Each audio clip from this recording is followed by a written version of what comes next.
under the flickering fluorescent glow of Pine Hollow Estates clubhouse.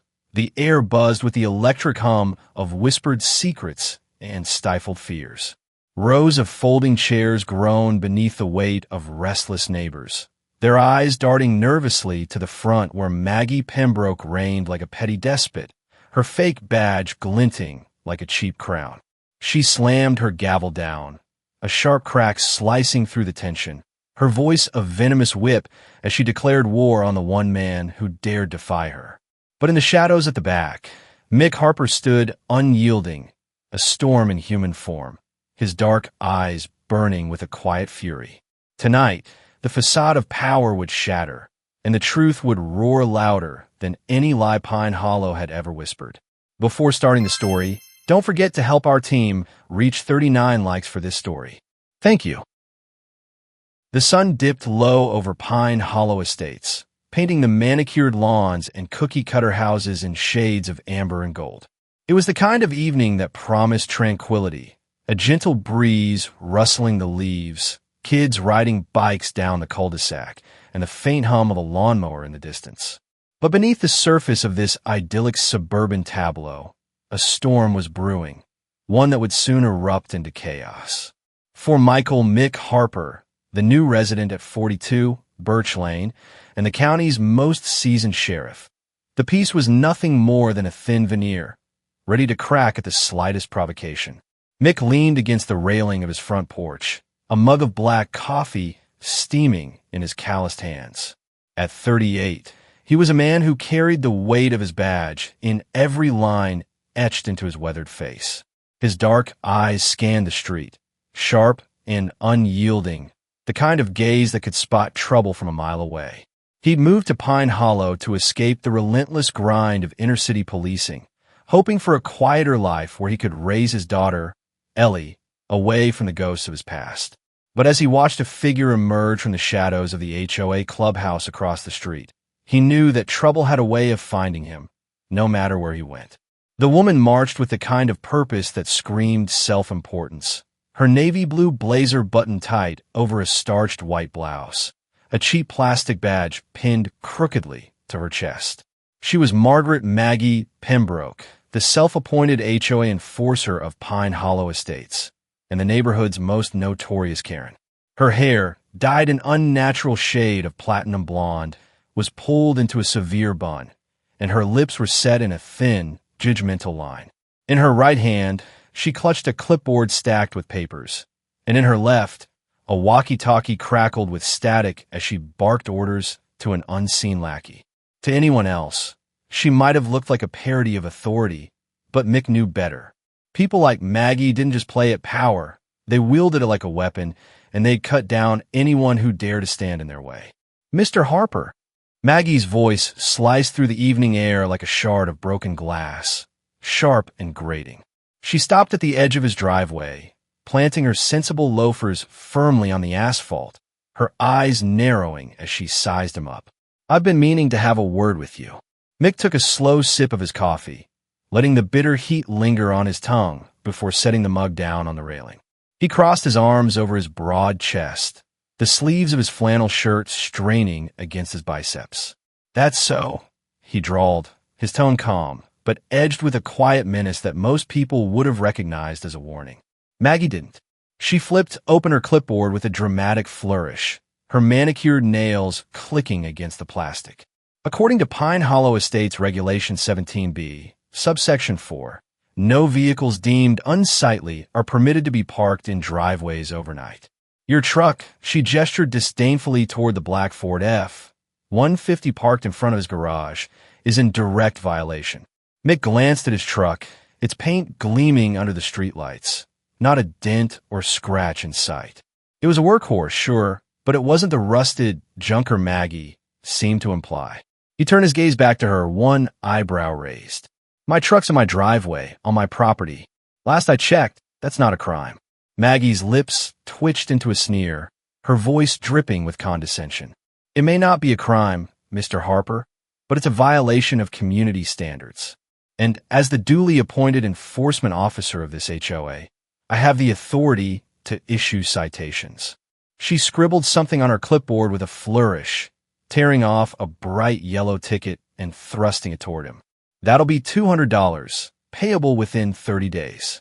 Ignore it, and we'll escalate to a lien on your property. Mick didn't take the ticket. He let it hang in the air between them, his jaw tightening as he studied her. The badge on her chest caught the fading light, a cheap piece of plastic with HOA security stamped in block letters, the kind you'd buy off a sketchy website for $5. But it wasn't the badge that set his nerves on edge. It was the way she carried herself, the way her eyes gleamed with a hunger for control. He'd seen that look before, in gang leaders and crooked cops, the kind of people who got off on bending others to their will.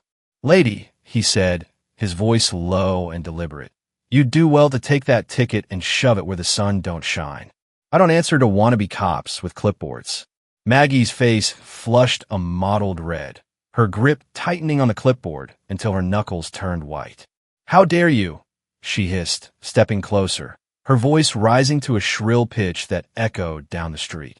"I am an officer of this community, and I will not be disrespected. You will comply, or I'll have your truck towed by morning." The air crackled with tension, the kind that precedes a storm. Mick straightened to his full height, towering over Maggie's petite frame, his shadow falling across her like a dark omen. "You try to tow my truck," he said, each word a quiet threat, "and you'll find out just how real authority works." For a moment, Maggie faltered, her bravado flickering like a candle in the wind.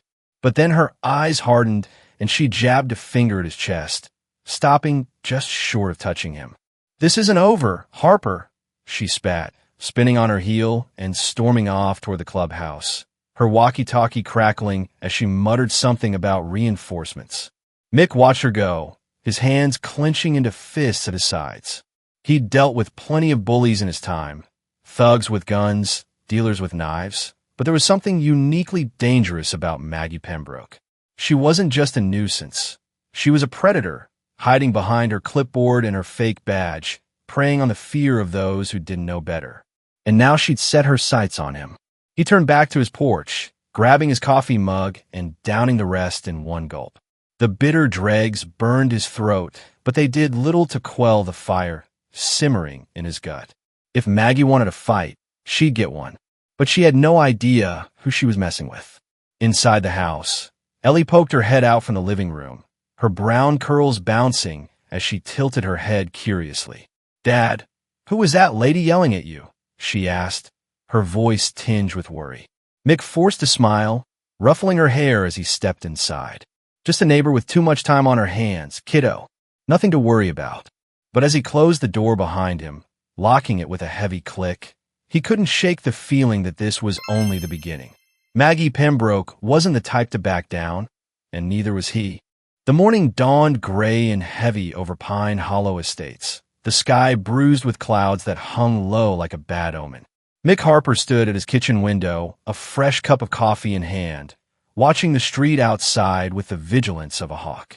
He hadn't slept much the night before. Maggie Pembroke's words had burrowed under his skin like a splinter, and he'd spent hours replaying their encounter in his mind. He knew her type, petty tyrants who doubled down when challenged. And he knew she wouldn't let his defiance go unanswered. He glanced at the clock on the wall, 7:32 a.m., and then at Ellie, who was shoveling spoonfuls of cereal in her mouth at the breakfast table. Her school bus would be here in 10 minutes, and Mick wanted her safely on her way before whatever storm Maggie was brewing rolled in. He forced a smile as he caught her eye. "You ready for that math test today, kiddo?" Ellie grinned, milk dripping down her chin. "Piece of cake, Dad. I'm gonna ace it. That's my girl." He ruffled her hair, his heart swelling with a fierce protectiveness. Ellie was the reason he'd moved to Pine Hollow, the reason he'd traded late-night stakeouts for suburban school runs. He'd do anything to keep her safe, even if it meant going to war with a clipboard-wielding HOA Karen. The rumble of an engine outside snapped him out of his thoughts. He turned back to the window, just in time to see a rusted tow truck lumbering down the street, its faded yellow paint peeling like old skin. Behind it, Maggie Pembroke strode with the confidence of a general marching into battle, Her navy blazer swapped for a high-visibility vest that made her look like a crossing guard on a power trip. Two men flanked her, burly types in ill-fitting cargo pants, their cheap badges glinting dully in the morning light. Mick recognized them as her lackeys from the HOA meetings he'd skipped. Big Carl Dempsey, a former gym teacher with a permanent scowl, and Reggie Tate, a wiry guy with a ferret-like face and shifty eyes. Mick set his coffee down hard enough to slosh it over the rim, his jaw clenching tight. So this was Maggie's play, towing his truck to prove a point.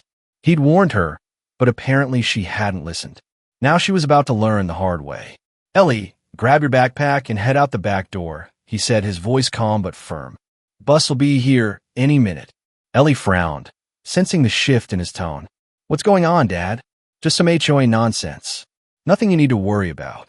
Go on now." She hesitated for a moment, then slung her backpack over her shoulder and darted out the back. Mick waited until he heard the screen door slam before grabbing his sheriff's badge from the counter and slipping it in his back pocket. He didn't plan on flashing it just yet. He wanted to see how far Maggie would push this before he dropped the hammer. By the time he stepped onto his front porch, the tow truck was backing into his driveway with a groan of rusty gears. Its driver, a scruffy guy in a stained hoodie, looking half asleep behind the wheel. Maggie stood at the edge of the pavement. Her clipboard clutched to her chest like a shield, barking orders at Big Carl and Reggie as they waved the truck into position. "Hook it up quick," she snapped, her voice shrill enough to shatter glass. "This resident needs to learn that Pine Hollow has standards." Mick crossed his arms over his chest, his boots planted firmly on the porch steps as he called out, "You got a death wish, Pembroke? Or are you just that stupid?" Maggie's head whipped around, her eyes narrowing into slits as she zeroed in on him. "Mr. Harper, this is your final warning. Your vehicle has been deemed a violation, and per HOA regulations, we're removing it at your expense. If you interfere, I'll have no choice but to escalate this to a criminal matter."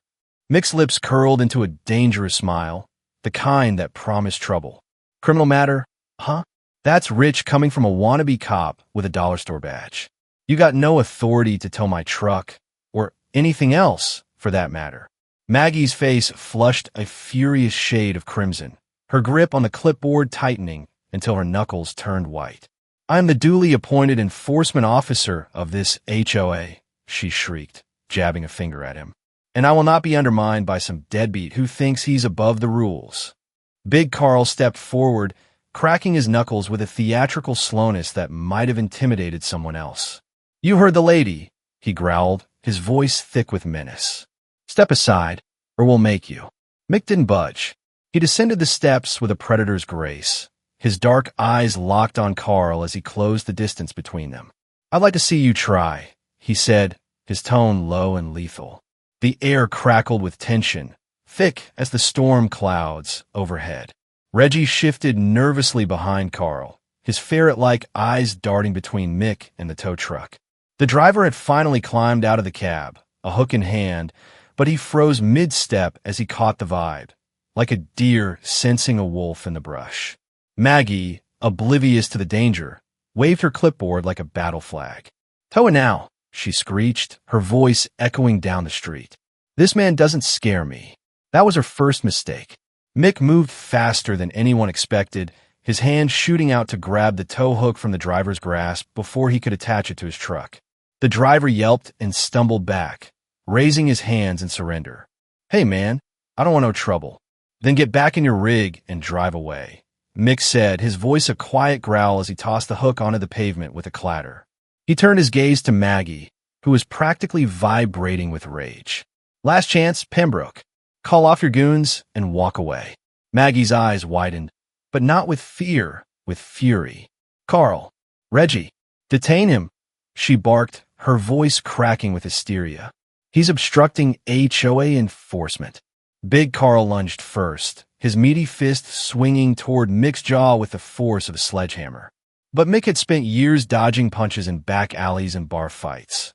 He sidestepped the blow with ease, grabbing Carl's wrist and twisting it behind his back in one fluid motion. Carl let out a howl of pain as Mick shoved him face first into the side of the tow truck, the metal denting with a satisfying thud. Reggie hesitated, his bravado crumbling as he saw his partner go down. But Maggie's scream, "Do something, you idiot!" spurred him into action. He charged at Mick with a wild yell, swinging a tire iron he'd snatched from the tow truck. Mick ducked under the swing, the metal whistling past his ear, and drove his elbow into Reggie's gut. The smaller man doubled over, gasping for air, and Mick finished him with a swift kick to the back of his knee, sending him sprawling onto the asphalt. The tow truck driver had already scrambled back into his cab, the engine roaring to life as he peeled out of the driveway in a cloud of exhaust. Maggie stood frozen, her clipboard slipping from her trembling hands as she watched her enforcers writhe on the ground. For the first time, Mick saw a flicker of fear in her eyes, but it was quickly swallowed by defiance. "You'll regret this," she spat, her voice quivering with rage. "I'll have you arrested for assault. I'll ruin you." Mick straightened, brushing the dust off his hands as he stepped over Reggie's groaning form to face her. He reached into his back pocket and pulled out his sheriff's badge, holding it up so the morning light glinted off the polished metal. "Funny thing about arrests," he said, his voice cold as steel. "They only work when you've got real authority. And you, lady? You've got none." Maggie's mouth opened and closed like a fish out of water, her face draining of color as the reality of her situation sank in. She took a stumbling step back, her hands clutching at her fake badge as if it could shield her from the storm she'd just unleashed. "This isn't over," she whispered, but her voice lacked conviction. She turned and fled down the street, her high-visibility vest flapping behind her like a broken wing. Mick watched her go, his chest heaving as the adrenaline coursed through him. He slipped the badge back into his pocket, his mind already racing ahead. Maggie Pembroke wasn't done, not by a long shot, and if she wanted to play dirty, he'd be ready. But for now, he had a mess to clean up, and a neighborhood to protect. The community clubhouse of Pine Hollow Estates stood at the end of Maple Drive like a squat, beige fortress, its windows glowing with the harsh fluorescence of overhead lights. Inside, folding chairs were arranged in neat rows, filled with residents who shifted uneasily in their seats, their murmurs buzzing like a swarm of restless bees. The air was thick with anticipation and dread. Word of Mick Harper's clash with Maggie Pembroke and her goons had spread like wildfire through the neighborhood, fueled by whispers of defiance and the tantalizing scent of scandal. Everyone knew tonight's HOA meeting would be anything but ordinary. Mick stood at the back of the room, his broad shoulders pressed against the wall, his dark eyes scanning the crowd with the precision of a predator sizing up its prey. He hadn't wanted to come. HOA meetings were about as appealing as a root canal, but after Maggie's failed attempt to tow his truck, he knew she'd try something bigger, and he wasn't about to let her catch him off guard. His flannel shirt was rolled up to his elbows, revealing the faint scars crisscrossing his forearms, souvenirs from a decade of policing, and his sheriff's badge sat heavy in his pocket, a silent promise of the storm he'd unleash if pushed too far. At the front of the room, behind a long folding table draped in a cheap vinyl tablecloth, Maggie Pembroke presided like a petty queen on her throne. Her navy blazer was back, pressed to within an inch of its life, and her fake badge gleamed under the lights, pinned proudly to her chest. Big Carl and Reggie flanked her like a pair of battered guard dogs, their faces bruised and sullen from their run-in with Mick that morning. Carl's left eye was swollen half shut, and Reggie clutched a plastic ice pack to his ribs, wincing every time he shifted in his chair. But Maggie's expression was one of unyielding determination, her lips pressed into a thin line as she banged a gavel against the table with a sharp crack. "Order! I will have order in this meeting," she barked, her voice slicing through the murmurs like a knife. The room fell silent, though the tension only thickened. Maggie adjusted her clipboard, her manicured nails ascot capsized nails clicking as she flipped through a stack of papers. Fines she'd issued to residents over the past year, no doubt, and cleared her throat with the gravitas of a judge about to deliver a death sentence. "Tonight, we address a grave threat to the integrity of Pine Hollow Estates. A resident who has defied our sacred bylaws, assaulted our duly appointed officers, and endangered the safety of this community." Mick's jaw tightened, his arms crossing over his chest as every eye in the room flicked toward him. He could feel the weight of their stares, some curious, some fearful, others simmering with resentment. He knew what they saw, a tall, imposing man with a hard edge, the kind of guy who didn't bow to anyone. And he wasn't about to start now. Maggie's gaze locked onto him, her eyes blazing with a righteous fury that bordered on mania. "Michael Harper," she intoned, her voice dripping with venom. "You have repeatedly violated HOA regulations, ignored lawful citations, and now, most heinously, committed acts of violence against our enforcement team. This cannot stand." A murmur rippled through the crowd, a mix of gasps and whispers. Mick didn't flinch. He'd faced down armed felons and corrupt cops. A room full of nosy neighbors didn't faze him. He pushed off the wall, his boots thudding against the linoleum floor as he took a step forward, his voice cutting through the room like a gunshot. "Lawful citations? You mean the fake tickets you've been slapping on people's cars? Or the fines you've been extorting with no legal authority? Last I checked, impersonating a cop's a felony. Pembroke." The room erupted into chaos, shouts of outrage, nervous laughter, and a few scattered claps. Maggie's face turned a mottled shade of red, her gavel slamming against the table so hard the plastic cracked. "Silence," she screeched, her voice shrill enough to shatter glass. "You have no right to speak here. You're a menace, a thug, and I'm placing you under citizen's arrest for your crimes." Mick barked a laugh, sharp and humorless, the sound echoing through the clubhouse like a thunderclap. "Citizen's arrest?" he said, his tone laced with mockery. "That's cute. Tell me, Pembroke, what crime have I committed? Ignoring your made-up rules? Or bruising your goons' egos when they came at me with a tire iron?" Maggie's eyes narrowed to slits, her hands trembling as she gestured to Carl and Reggie. "Detain him," she ordered, her voice cracking with desperation. "We'll hold him until the authorities arrive." Carl hesitated, his swollen eye twitching as he glanced at Mick. Reggie, still clutching his ice pack, looked like he'd rather be anywhere else. But Maggie's glare bore into them, and Carl finally lumbered forward, pulling a pair of zip-tie cuffs from his pocket with all the confidence of a man who'd never learned his lesson. Mick didn't move, his stance loose but ready, every muscle coiled like a spring. "You really want to do this again?" he asked, his voice low and dangerous, the kind of tone that made hardened criminals rethink their life choices.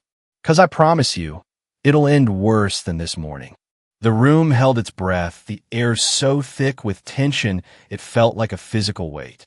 Carl stopped a few feet away, his bravado faltering as he met Mick's unyielding gaze. The memory of being slammed into the tow truck clearly lingered, and his meaty hand tightened around the zip ties, uncertain. Maggie pounded the table again, her voice rising to a fever pitch. "He assaulted you. He threatened this community. If we don't stop him, who will? We are the law here." That was the last straw. Mick reached into his pocket, pulling out his sheriff's badge and holding it aloft, the polished metal catching the light like a beacon. "No, lady," he said, his voice ringing with authority. "I am the law." A collective gasp swept through the room, followed by a stunned silence that stretched taut as a bowstring. Maggie's mouth fell open, her face draining of color as the reality of her mistake crashed over her like a tidal wave. Carl froze, the zip ties slipping from his fingers to clatter on the floor. Reggie let out a choked whimper, his ice pack falling with a dull thud. Mick stepped closer, his badge still raised, his eyes locked on Maggie. "You want to talk about crimes? Let's start with impersonation of law enforcement, a felony in this state. Or how about extortion? Fraud? How about a stack of complaints from your neighbors about the money you've been strong-arming out of them? So here's the deal. You and your little posse are going to back off, or I'll have every one of you in cuffs before sunrise." The crowd erupted again, this time with shouts of support and disbelief. A gray-haired woman in the front row stood up, her voice shaking with anger. "She fined me $5,000 for my mailbox being the wrong shade of blue." A man near the back yelled. "They threatened to foreclose on my house over a cracked driveway." Maggie's composure shattered, her hands slamming onto the table as she screamed over the din, "This is outrageous. You can't intimidate us. We have rights." Mick lowered his badge, slipping it back into his pocket with a deliberate slowness that sent a chill through the room. "Rights?" he echoed, his voice a quiet growl. "You've been trampling on people's rights for years. That ends tonight." He turned to the crowd, his gaze sweeping over their faces, some defiant, some terrified, all watching him like he was a reckoning come to life. "Anyone who's been harassed, fined, or threatened by this HOA scam, I'm taking statements after this meeting. We're shutting it down." Maggie's knees buckled, and she sank in her chair, her clipboard falling to the floor with a hollow thud. Her empire of fear was crumbling before her eyes, and for the first time, she looked small, nothing more than a petty tyrant stripped of her crown. But Mick wasn't done, not by a long shot. He knew Maggie wouldn't go down without a fight, and he had a feeling her next move would be her most desperate yet. The next evening, Pine Hollow Estates simmered under a humid dusk, the air thick with the scent of rain and betrayal. Mick Harper sat at his dining table, a stack of complaints from residents spread before him like a map of Maggie Pembroke's crimes. Each paper told a story of harassment, fines for invisible infractions, threats of liens over petty disputes. His jaw clenched as he read, the weight of his badge heavier than ever. He dismantled Maggie's public facade at the meeting, but he knew she wasn't done. People like her didn't slink away.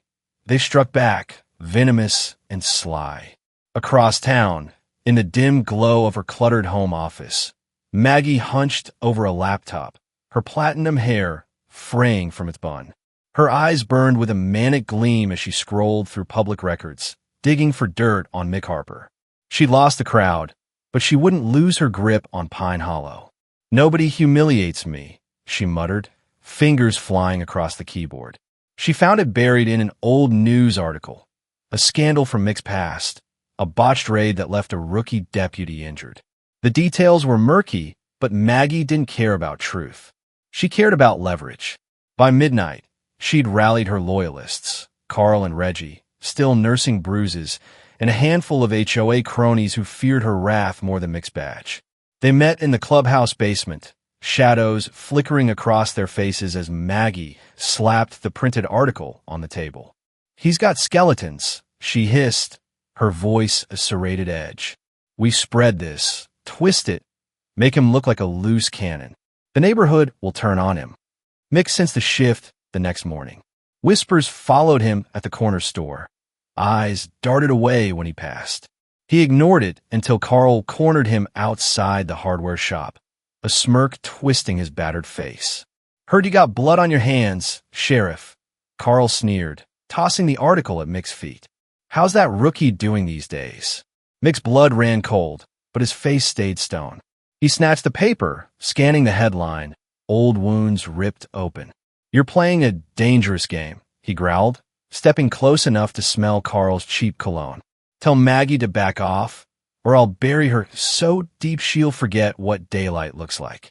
Carl's smirk faltered, but he held his ground. "She's got more on you, Harper. This is just the start." Mick crumpled the article, his mind racing. Maggie was desperate, and desperate people were unpredictable.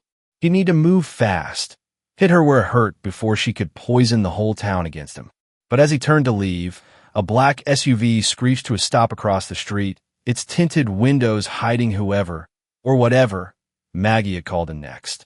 The first light of dawn crept over Pine Hollow Estates, casting long shadows across the dew-slick streets. Mick Harper stood in his driveway, the black SUV from yesterday still haunting his thoughts. He'd traced its plates, registered to a shell company tied to Maggie's offshore accounts. Extortion was just the tip of her iceberg. She'd been laundering money through the HOA for years. Today, he'd end it. Maggie, holed up in the clubhouse with Carl and Reggie, clutched a burner phone, her voice a venomous hiss as she barked orders to a hired thug. "Harper's digging too deep," she spat. "Take him out quietly." Her empire was crumbling, but she'd fight to her last breath. Mick didn't wait for her to strike first. With his badge clipped to his belt and a warrant in hand, he marched to the clubhouse, deputies flanking him like wolves on the hunt. The door splintered under his boot as he stormed in, sunlight glinting off his drawn sidearm. "Maggie Pembroke," he roared, his voice a thunderclap. "You're under arrest for fraud, extortion, and conspiracy." Maggie's eyes widened, her clipboard clattering to the floor. Carl lunged, swinging a chair, but Mick sidestepped, slamming him into the wall with a bone-rattling thud. Reggie froze, hands up, his bravado gone. Maggie bolted for the back exit, her loafers skidding on the linoleum, but Mick was faster. He tackled her to the ground, cuffs snapping around her wrists as she screamed, "You'll pay for this." Deputies hauled her out, the neighborhood watching from their lawns, whispers turning to cheers. Court came swift. Maggie got 10 years, her lackeys less. The HOA dissolved, replaced by a resident council. At the block party that followed, laughter rang out where fear once reigned, Ellie tossing a frisbee as Mick cracked a rare smile. But as night fell, Mick found a note on his porch. "This isn't over, MP." Maggie was behind bars, but her reach lingered. He crumpled the paper, eyes scanning the dark. The fight wasn't done. Not yet.